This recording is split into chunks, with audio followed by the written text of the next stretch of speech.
ఇలా అత్తమామకి ఇష్టమే. ఇక్కడికి ఎందుకు వచ్చావంటే మా ఆయన్ని మార్చండి, ఎవడు చెప్పినా వినట్లేదు. నీ వయసు ఎంత, మీ ఆయన వయసు ఎంత? 25, 27. నీకు 25, మీ ఆయనకి 27. ఇంత చిన్న వయసులోనే ఇన్ని క్రూరమైన పనులు చేయడం ఏంటి? ఇంకా ఏమన్నా చెప్పేది ఉందా, లేదంటే ఇంతేనా? ఇంతే మ్యామ్. లేదంటే మీ ఆయన మీద ఏమైనా అనుమానం ఉందా? వేరే అమ్మాయిలతో మాట్లాడుతున్నాడు, సో వాళ్ళ గురించి నన్ను ఇలా కొడుతున్నాడు, తిడుతున్నాడు, లాంటి అనుమానం ఏమన్నా ఉందా? ఆహా లేదు. అలాంటిది ఏమీ లేదు. మీ ఆయన మంచోడే, కాకపోతే నేను కొడుతున్నాడు. కొడుతుంటా. సరే, మీ ఆయన కూడా ఇక్కడికి వచ్చాడు, ఆయన్ని కూడా అడిగి తెలుసుకుందాం ఏంటి అని. Okay ma'am. యువరాజ్ గారు రండి, కూర్చోండి. మేడం నాతో పాటు ఇంకొక అబ్బాయిని కూడా తీసుకొచ్చాను. ఎవరా అబ్బాయి? అది అతను కూడా పేరేంటి? పేరు రాహుల్ మేడం. రాహుల్ రండి. ఆయన మీ ఇద్దరి మధ్యలో వాళ్ళెవరో అండి? మీకు ఏమన్నా చుట్టవా, బ్రదరా? ఏమవుతారు ఆయన? తెలిసిన అతను. తెలిసిన అతను మీ ఫ్యామిలీ డిస్ప్యూట్ లో ఎందుకయ్యా? ఇప్పుడు మొగుడు పిల్లల మధ్య డిస్కషన్ లో ఆయన ఎందుకు అని. ఉండాలి మేడం, తను ఉంటేనే తెలుస్తుంది.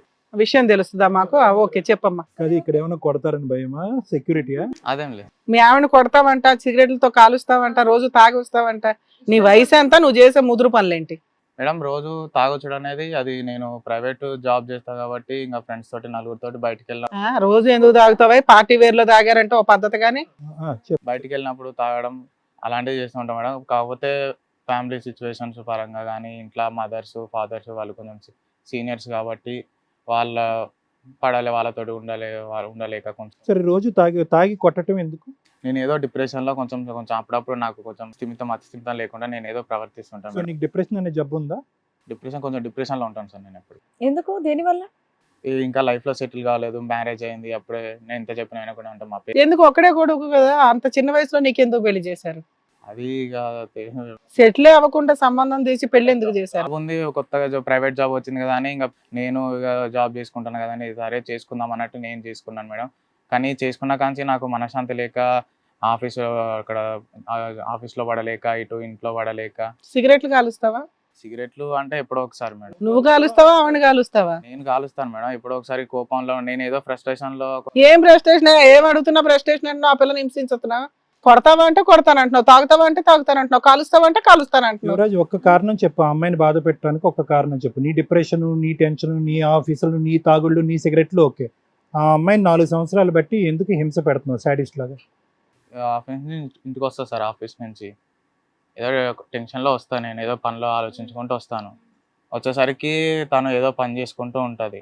లోపల నుంచి మా అమ్మవారు ఏదో చెప్పడం, తిని చేయకపోవడము, తను ఏదో వచ్చి నాకు చెప్పడము, వాళ్ళిద్దరూ పడక నాకు చెప్పడము. ఆ కోపంలో నువ్వు ఈ అమ్మాయిని కొట్టడం. ఏం చేయలేక నేను ఫినాన్షియల్ ప్రాబ్లమ్, ఇంకా సెటిల్ అవ్వలేదని చెప్పేసి నువ్వు అంటున్నావు. అమ్మాయి చక్కగా డిగ్రీ చేసింది, మరి అంత ఇబ్బంది అయితే అమ్మాయి కూడా జాబ్ చేస్తే నీకు టెన్షనే ఉండదు కదా? ఎందుకు మానిపించావు? పెళ్ళప్పుడే పెద్ద కండిషన్ అంట మీది, జాబ్ చేయొద్దని. అంటే జాబ్ చేస్తే అమ్మాయికి ఫైనాన్షియల్ ఫ్రీడమ్ ఉంటే నువ్వు ఎన్ని మాట ఎనదానే? అలా ఏం లేదు. మరి మీ ఫైనాన్షియల్ ప్రాబ్లం తగ్గిస్తుంది కదా ఆవిడ కూడా జాబ్ చేస్తే. అంటే ఇంట్లో పేరెంట్స్ ఉంటారు కదా మేడం. ఎందుకు చూడ, పని మనిషిని పెడితే సరిపోద్ది కదా. మీ పేరెంట్స్ చూసేది ఎందుకు? కోడలు కూర్చొని చూస్తుందా? సరే, అక్కడేదో పెద్ద సీక్రెట్ ఉన్నట్టుందా? ఆ అబ్బాయిని ఎందుకు పిలిపించావు? అది ఈ మధ్యలో కొంచెం తన మీద ఏంటంటే, ఈ అబ్బాయి తనను హెరాస్మెంట్ చేస్తున్నాడని. ఏంటంటే మళ్ళీ గట్టిగా చెప్పు. ఈ మధ్యలో తను ఒంటరిగా ఉండడం అలాంటివి గమనించాను మేడం. ఎవరు? నేను గమనించాను. ఓకే. ఏందని ఆరాధిస్తే ఈ అబ్బాయి తనను ఏమైనా ఇబ్బంది పెట్టడం, హరాస్ చేయడం, ఫోన్లలో ఫొటోస్ ఇట్లా పంపించడం, మెసేజ్ లాంటివి పంపించడం అని జరిగింది. తను చెప్పిందా మీకు? తను చెప్పి అందుకే పక్కన కూర్చోబెట్టుకున్నావా? అలాని కాదు మేడం, సొల్యూషన్ దొరుకుతుంది కదా. సరే చెప్పు. తర్వాత అంటే ఎంతకాలం క్రితం విషయం ఇది? ఇది జరిగి ఒక 1 year నుంచి. 1 year బట్టి. కానీ నీ సాడిజం 4 years బట్టి, ఇది ఈ మధ్యన 1 year బట్టి. ఎందుకంట? ఎందుకు ఆ అబ్బాయికి ఈ అమ్మాయికి పరిచయం ఎలా అసలు? అంటే వీళ్ళు ఫ్రెండ్స్ అని అన్నారు సార్. ఎవరు చెప్పారు? తను చెప్పింది ఫ్రెండ్ అని. ఫ్రెండ్ అంటే నార్మల్ గానే ఉంటారు కదా సార్. ఇప్పుడు నువ్వు అనేది ఏంటంటే, నేను రెగ్యులర్ గా అమ్మాయిని హింసిస్తున్నానండి నా డిప్రెషన్ వల్ల. నాకు 1 year బ్యాక్ తెలిసింది మా ఆవిడ చాలా సైలెంట్ గా ఉంటుంది అని. నువ్వు కొట్టడం వల్ల సైలెంట్ గా ఉండొచ్చుగా. ఇంత మాట్లాడడం ఎందుకని? మూలకి వెళ్ళిపోయి ఆవిడ పని ఏదో ఆవిడ చేసుకుంటుంది. అలాంటి అమ్మాయి నీకు చెప్పింది నన్ను ఒక వ్యక్తి హెరాస్ చేస్తున్నాడు అని. ఆ వ్యక్తిని నువ్వు కనిపెట్టావా, ఆవిడే కనిపెట్టి? అంటే తన రోజు ఫోన్ చూసాను మేడం, మామూలుగా ఛార్జింగ్ పెట్టినప్పుడు మెసేజ్ వచ్చింది అని చూసాను. ఏందని ఇట్లా మెసేజ్ ఆరాధిస్తే అప్పుడు చెప్పింది మేడం, పలానా వ్యక్తి అని. ఆ వ్యక్తి ఏమన్నా అడిగితే మాకు తెలిసిన ఫ్రెండ్ ఫ్రెండ్ అని అన్నది. నీకు ఎప్పుడు దొరికాడు ఇతను? రాహుల్ నీకు కూడా ఫ్రెండేనా? నాకు ఫ్రెండ్ నీకు కాదు, వాళ్ళు వాళ్ళ ప్రీవియస్ ఫ్రెండ్స్ ఫ్రెండ్స్ బిఫోర్ మ్యారేజా ఆఫ్టర్ మ్యారేజా? Before marriage before marriage friend. Friends 1 year back నాకు తెలిసింది. ఫ్రెండ్స్ అనే అనుకున్నాము, నార్మల్గా ఉంటారు కదా సార్, ఫ్రెండ్స్ అని అనుకున్నాము. సరే ఫ్రెండ్ అయితే ఫ్రెండే కదా అని అనుకున్నాము. బట్ కొన్ని రోజుల నుంచి ఇంకా బిహేవియర్ తేడా కొట్టేసింది ఆమెది. నేను కొంచెం ఆరాధిస్తే తెలిసింది ఏంటంటే ఈ మనోడు కొంచెం ఆమెను అరెస్ట్ చేయడం అది ఫోటోలు ఏంటి, ఏ ఫోటోలు చూపెట్టి ఆ అమ్మాయిని బ్లాక్ మెయిల్ చేస్తున్నాడు అతను? అది వాళ్ళు మామూలుగా ఫ్రెండ్స్ తోటి తిరిగిన ఫోటోలు. మామూలు జనరల్ ఫోటోలే కదా. మ్యారేజా, బిఫోర్ మ్యారేజా, ఆఫ్టర్ మ్యారేజ్ ఫోటోసా? అవి మార్ఫింగ్ ఉన్నాయి సార్, అంతా అవి మార్ఫింగ్ ఫొటోస్ ఉన్నాయి. అవి నేను కూడా చెప్పలేను, అలాంటి ఫొటోస్ ఉన్నాయి. అవును, కొన్ని న్యూడ్ ఫోటోలకి ఈ అమ్మాయి ఫేస్ పెట్టి బ్లాక్ మెయిల్ చేస్తున్నాడు అనుకుందాం. అంత ఉత్తమంగా అతన్ని పట్టుకొచ్చి పక్కన కూర్చోబెట్టి ఏంటి ఆ అమ్మాయికి హెల్ప్ చేద్దాం అనుకుంటున్నావా? హింస పెరిగిందా తగ్గిందా? హింస తగ్గింది సార్, నేనే తగ్గించుకుంటున్నా సార్. తగ్గించుకున్నావు రివర్స్. సో అమ్మాయికి ఎవరైనా బాయ్ ఫ్రెండ్ ఉంటే నువ్వు హింస పెట్టడం తగ్గిస్తావు అనమాట. యూజువల్ గా మేము రివర్స్ చూస్తాం. ఎనీవే సరే అయ్యింది, ఇప్పుడు నెక్స్ట్ ఏం చేసావు? హెరాస్ చేస్తున్న తర్వాత ఏం జరిగింది? కానీ ఇన్ని రోజులు తట్టుకున్నా అంటే మెచ్చుకోవాలి ఆమెను. సూపర్. మరి అప్పుడు నువ్వు ఇక్కడ కూర్చోవాలి కదా నాన్న, అక్కడ కూర్చున్నావు ఎందుకు? అదేదో నువ్వు తొందరగా రివీల్ చేయ, నాకు టెన్షన్ వస్తుంది. పక్కన ఆయన కూర్చోబెట్టావు, అయ్యో పాపం అని చెప్పేసి అంటున్నావు. పిల్లని చెప్పు తొందరగా. అతను ఎందుకు ఇంత తీసుకొచ్చా? స్లో మోషన్ కోపంతో తీసుకొచ్చావా? అసలైన నిజాలు ఏంటి అని తెలుసుకోవటం తీసుకొచ్చా? రాహుల్ ఎందుకు తీసుకొచ్చి నీ పక్కన కూర్చోబెట్టా? సార్ ఎందుకు తీసుకొచ్చానంటే అసలు మేజర్ కారణం ఏంటంటే సార్, దీని అంతటి కారణం మా వైఫ్ సార్. మెయిన్ లీడ్ మా వైఫ్. ఏ రకంగా? ఏ రకంగా అంటే తనకు ముందు నుంచి కూడా ఫ్రెండ్స్ ఉన్నారు, బాయ్ ఫ్రెండ్స్ ఉన్నారు బిఫోర్ మ్యారేజ్. ఎట్లా అంటే సార్, ఇప్పుడు పెళ్లి పీటల మీద మామూలుగా పెళ్ళైనాక రిసెప్షన్ లో పక్కన కూర్చుంటాం కదా, నా పక్కన కూర్చున్నప్పుడు కూడా తను వేరెవరితో ఫోన్ మాట్లాడుతుంది. ఏం మాట్లాడుతుంది అంటే, మా మొగుడు పక్కనే ఉన్నాడు, నేను తర్వాత కాల్ చేస్తాను. మీరు అప్పుడే విన్నారా? నేను అది తర్వాత విన్నాను. నాకు ఏం చెప్పిందంటే, విషెస్ చెప్తున్నారు, మా ఆయన పక్కనే ఉన్నాడు అని అలా చెప్పింది నాకు. మరి సో నాకు అసలు నేను ఇక నా వర్క్ టెన్షన్ లో నేను ఇవన్నీ పెద్ద పట్టించుకున్నా కదా, మార్నింగ్ వెళ్ళటం ఈవినింగ్ వచ్చేటం. ఇప్పుడు ఈయన కూడా బాయ్ ఫ్రెండ్ అని ఇదే? ఈయన బాయ్ ఫ్రెండ్ మేడం. మరి దానికి ఎందుకు ఇలా తిప్పి చెప్పావు? మాకు డైరెక్ట్ గానే చెప్పొచ్చుగా, వీళ్ళిద్దరికి రిలేషన్ ఉందండి బాయ్ ఫ్రెండ్ అని, మా వైఫ్ ని హెరాస్ చేస్తున్నాడండి, నేను కనిపెట్టి తెచ్చానండి. ఆవిడ భరించడం సూపర్ అండి, ఆవిడకి హ్యాట్స్ ఆఫ్ అండి. సో రిసెప్షన్ నుంచి మళ్ళీ రాహుల్ మీ ఆవిడ చాటింగ్ చేసుకునేటటువంటి పరిస్థితి, ఫోన్ కాల్లో మాట్లాడుకుని ఈ మధ్యలో ఈ 3 years పాటు మీ ఆవిడకి ప్రీవియస్ గా బాయ్ ఫ్రెండ్స్ ఉన్నారు, నీకు తెలియకుండా అమ్మాయి రిసెప్షన్ లోనే సీక్రెట్ గా మాట్లాడుతుంది అన్నది నీ మనసులో ఉందా లేదా? అది అప్పుడు నాకు మనసులో ఉండేది సార్, నాకు 1 year బ్యాక్ కన్ఫర్మ్ అయింది. సో ఈ 3 years బట్టి నీవు బాధపడుతూనే ఉన్నావా ఆ ఇష్యూ గురించి? ఆ ఇష్యూ గురించి నేను పెద్ద బాధపడలేదు సార్, నార్మల్ గా ఫ్రెండ్స్ ఉంటారు కదా అని నేను వదిలేసాను అక్కడికి వచ్చాను. బట్ నాకు ఎప్పుడైతే తిన వల్ల హెరాస్మెంట్ జరుగుతుందని అప్పుడు అనిపించిందో, అది ఆ ప్రాసెస్ లో నాకు అంటే నేను తెలుసుకున్న విషయాలు. అప్పుడు నీకు 1 year నుంచి నువ్వు చేసే హెరాస్మెంట్ పెరగాలి కదా, ఎందుకు తగ్గింది? వీళ్ళందరూ కలిపి నేను ఉతికేస్తారేమో అనే, ఈవిడ బాయ్ ఫ్రెండ్స్ అంతా కలిపి. ఏమ్మా ఏంటి ఆయన బాయ్ ఫ్రెండా?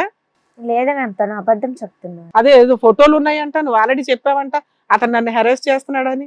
లేదు మ్యామ్, తను అబద్ధం చెప్తాను. లేదు మేడం, తనే అబద్ధం చెప్తాను. తనే నిలదీసి అడగండి మేడం. ఒక్క నిమిషం నేను నిలబడితే నిలదీసి అడుగుతాం. అబద్ధం అంటే కాదు, మార్ఫింగ్ చేసినటువంటి ఫోటోలు నీవు కాకపోయినా మార్ఫింగ్ చేశారు, ఆ ఫోటోలు పెట్టి నిన్ను ఇబ్బంది పెడుతున్నాడు అని చెప్పి నీకు సపోర్ట్ గా వచ్చాడు ఈ అబ్బాయి ఇక్కడికి. మీ ఆయన నీకు సపోర్ట్ గా మాట్లాడుతున్నాడు, రాహుల్ హింస పెడుతున్నాడండి మా భార్యని అని. అది నిజమా కాదా? అవును సార్, రాహులే ప్రతిరోజు కూడా కాల్ చేస్తాడు, చేయొద్దు అన్నా సరే కాల్ చేస్తాడు. అసలు మీ ఇద్దరికి ఎలా పరిచయం? రాహుల్ నేను అంటే కాలేజ్ ఫ్రెండ్స్ ఫ్రెండ్స్ అంతే. ఫ్రెండ్స్ అంతే. నీకు చాలా మంది బాయ్ ఫ్రెండ్స్ ఉన్నారు అంటున్నాడు మీ ఆయన. తను అబద్ధం చెప్తున్నారు మ్యామ్. సరే, చాలా మంది లేరు, కానీ రాహుల్ తో పెళ్లికి ముందు మీ పరిచయం ఏంటి? జస్ట్ ఫ్రెండ్సా? ఫ్రెండ్స్. మరి ఆ ఫోటోలు అవి కాలేజ్ అయినాక ఫొటోస్ తీసుకుంటాం కదా సార్, సరదాగా ఏదైనా పార్టీ జనరల్ ఫొటోస్. మరి ఆ ఫోటోలు చూపెట్టి నిన్ను భయపెట్టవలసిన అవసరం ఏముంది? అదే సార్, నేను ఇంకా ఫోన్ చేయకు, అది చేయకు, ఇది చేయకన్నా సరే ఆ ఫొటోస్. అసలు ఏమని బెదిరిస్తున్నాడు ఆయన నిన్ను? అంటే ఏ డబ్బులు కావాలా, లేదంటే నేను రమ్మనా? అంటే దేనికి హెరాస్ చేస్తున్నాడు? మనీ కోసమే, డబ్బుల కోసం హెరాస్ చేస్తున్నాడు. మీ దగ్గరే డబ్బులు లేవు, మీరు ఎక్కడ డబ్బులు ఇస్తారు? అదే నేను అదే చెప్తా, ఇంకా నువ్వు నాకు ఫోన్ చేయకు, నా దగ్గర మనీ లేదు, నేను ఎలా. అంటే ఇంతకు ముందు నువ్వు డబ్బులు ఏమన్నా ఇచ్చావా కాలేజ్ లో ఉన్నప్పుడు? లేదు మ్యామ్. నీకు నీ భర్తకి ప్రాబ్లమ్స్ ఉన్నాయి అన్నట్టు రాహుల్కి ఎప్పుడన్నా చెప్పావా? ఇద్దరి మధ్య డిఫరెన్సెస్ ఉన్నట్టు కానీ చాటింగ్ లో కానీ ఫోన్ కాల్ లో కానీ ఎప్పుడన్నా చెప్పావా? చెప్పలేదు. మళ్ళీ రాహుల్ ఎందుకు వచ్చాడు అసలు నీ లైఫ్ లో? 3 years వదిలేసాడుగా, ఈ లాస్ట్ 1 year ఎందుకు దూరాడు మీ ఇద్దరి మధ్యన? కాలేజ్ లో ఫ్రెండ్స్ సార్. ఇప్పుడు ఎందుకు గుర్తొచ్చావు నువ్వు? నీ నెంబర్ ఎలా ఉంది ఆయన దగ్గర? కాలేజ్ లో అప్పటి నెంబర్ ఇప్పుడు దాకా ఉందా నీది? సరే వీళ్ళిద్దరు ఏం చెప్పట్లేదు, ముందు ఆ రాహుల్ని అడుగుదాం. చెప్పండి రాహుల్ గారు, మీ ఇద్దరు అదే మీ గురించి వీళ్ళిద్దరు చెప్పేది ఏంటి విషయం? అసలు ఆ అమ్మాయి మీకు ముందు నుండే పరిచయమా? మీ గర్ల్ ఫ్రెండా? గర్ల్ ఫ్రెండ్ అతను మీకు లేదా నార్మల్ ఫ్రెండా? అంటే ముందు తను అలా ఇంట్రెస్ట్ గా చాట్ చేసేది బిఫోర్ మ్యారేజ్. ఓకే. అలా తర్వాత పెళ్లి అయ్యాక కొన్ని రోజులు తను నార్మల్ గా ఉండేది. ఇంట్రెస్ట్ చాట్ లో ఏముండేదండి? సారీ మీ మాటకు అడ్డొస్తున్నాను. ఆ ఇంట్రెస్ట్ చాట్ లో ఏముండేది? అంటే నేనంటే ఇష్టం టైప్ లో మాట్లాడేవారు ఎప్పుడు కూడా తను. ప్రపోజ్ చేసింది ఆవిడ మిమ్మల్ని? అంటే డైరెక్ట్ గా ప్రపోజ్ ఏం చేయలేదు. మీరు అనుకున్నారు అంతే, మామూలుగా మాట్లాడినా మీరు అలా లవ్ చేస్తుందేమో అని అనుకున్నారు. తనైతే డైరెక్ట్ గా మీకు ప్రపోజ్ చేయలేదు. ఫోటోలు మీ ఇద్దరే తీసుకున్నారా, మిగతా గుంపు అందరితోనే తీసుకున్నారా? అంటే కాలేజ్ లో ఉండేటప్పుడు క్యాజువల్ గా అందరం కలిసి తీసుకున్నాం. ఆ ఫోటోలు తీసుకెళ్లి మార్పింగ్ చేసావా? న్యూడ్ ఫోటోలు పెట్టావంట, నిజమేనా? లేదండి, అతనే చెప్తున్నాడు కదా నిన్ను తీసుకొచ్చిన ఫ్రెండ్. ఫోటోసా? న్యూడ్ అంటే మరీ న్యూడ్ కాదండి. వేరే ఫోటోలకు మార్చాల్సిన అవసరం ఏముంది? అంటే యాక్చువల్ గా ఆఫ్టర్ మ్యారేజ్ అయ్యాక తను కొద్దిగా అమౌంట్ ఇలా అడిగేవాళ్ళు. ఎవరు? ఆవిడ అమౌంట్ అడిగేటప్పుడు ఎవరు అడిగారు? తను అడిగిందా? తను అడిగేటప్పుడు నిన్ను అడిగేదా? ఆ అమ్మాయి ఫస్ట్ నీకు ఫోన్ చేసింది, నువ్వు అనేది అది. నీకు పెళ్ళయిందా? లేదండి, జాబ్ చేస్తున్నావా? జాబ్ చేస్తాను. సో నిన్ను మళ్ళీ పరిచయం అయితే డబ్బులు అడిగిందా? ఎంత అడిగింది? అప్పుడెప్పుడు అవసరం అయితే 10,000 15,000 ఏం చేసుకుంటదంట? అవసరం అని ఇలా అడిగేవాళ్ళు. ఇచ్చావా? ఎన్నిసార్లు ఇచ్చావు? చాలా సార్లు ఇచ్చాను. ఎందుకు ఇచ్చావు? ఇలా మీ ఆయన friend కదా ఉన్నాడు, అవసరం. మీ కాపురు నువ్వు చూసుకో, నేను డబ్బులు ఇస్తే కాపురాలు నాశనం అవుతాయని ఎక్కడా లేదా? తను ఏమనేదంటే ఇలా శాలరీ వచ్చేటప్పుడు మా ఆయనకి శాలరీ కొద్దిగా ఇబ్బంది అవుతుంది, ఇస్తాను వచ్చేటప్పుడు ఇచ్చేస్తాను అనే పర్పస్ లో అడిగేవాళ్ళు. ఒకసారైనా తిరిగి ఇచ్చిందండి మీకు? ఒకసారి కూడా ఇవ్వలేదు. సో అమౌంట్ నేను అడగడం కోసం అనేది. ఆహా, ఓకే. ఫైనాన్షియల్ హెల్ప్ చేశాడు, అవి వసూలు చేసుకోవడానికి బెదిరించడం స్టార్ట్ చేశాడు. వడ్డీతోనా? వడ్డీ కాకుండా మొత్తం ఎంత అమౌంట్? ఇంచుమించు ఒక 2 lakhs వరకు. 2 lakhs. 2 lakhs వరకు ఇస్తూనే పోయావా అడగకుండా? ఏంటమ్మా రాహుల్ చెప్పింది ఏంటి? 2 లక్షలు తీసుకున్నావా నువ్వు? తీసుకున్నా మేము. తీసుకున్నావా? తీసుకున్నా. ఏం చేసావు డబ్బులు? నాకు మా హస్బెండ్ అసలు పట్టించుకోండి కదా, అట్లీస్ట్ అప్పుడు మీ అమ్మా నాన్న అడగాలి. ఏం చేసావు డబ్బులు? రాహుల్ నా ఫ్రెండ్ కదా, అందుకని. హిట్ టీవీ యాప్ ఇందులో short news, live news, entertainment shows, movies, digital magazines తో పాటు మీ జిల్లా వార్తలను కూడా ఫ్రీగా చూడొచ్చు. అంతేకాదు కేజీ నుంచి పీజీ వరకు విద్యార్థులకు స్కాలర్షిప్ కూడా అందిస్తున్నాం. ప్రతి వారం 10 మందికి లక్కీ డ్రా ద్వారా ఒక్కొక్కరికి 10,000 రూపాయలు అందిస్తున్నాం.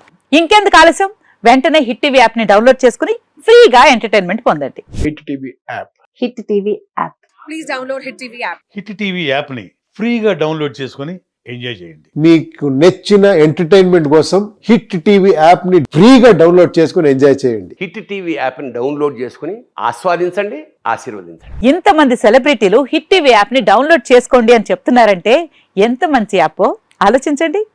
అమెరికా అమెరికా అమెరికా అమెరికాలో చదవాలనుకునే వాళ్ళకి విశ్వసనీయమైన పేరు మన శౌర్య కన్సల్టెన్సీ.